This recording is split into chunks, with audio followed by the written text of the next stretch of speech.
আসসালামু আলাইকুম। রাজমিশরি ছাদ বাগান থেকে আমি ওবায়দুল আছি আপনাদের সাথে। আজকে দেখাবো বন্ধুরা টবে কিভাবে ক্যারেটে ছাদে বারান্দায় টমেটো চাষ করতে পারবেন। এখানে আমি 4টা গাছ কিনছিলাম, টমেটো গাছ। তার মধ্যে 2টা গাছ একটু সমস্যা হয়ে গেছে, তাও এই 2টা গাছও টমেটো আছে। এই যে আরেকটা গাছ, আর এই 2টা গাছ বড় হয়েছে।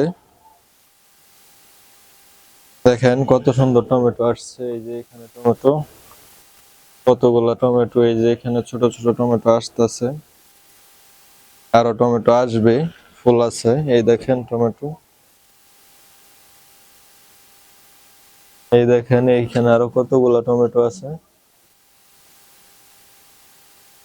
অনেকগুলা টমেটো যা আপনাদেরকে গুনে শেষ করা যাবে না। আরো ফুল আসতেছে। এই যে ছোট ছোট টমেটো আছে এখানে। এই যে টমেটো,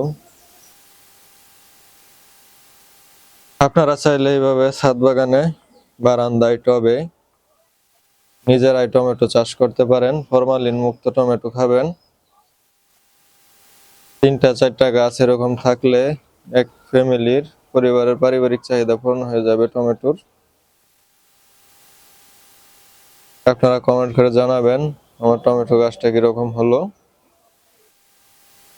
বন্ধুরা এই পর্যন্তই, ভালো থাকবেন, আল্লাহ হাফেজ।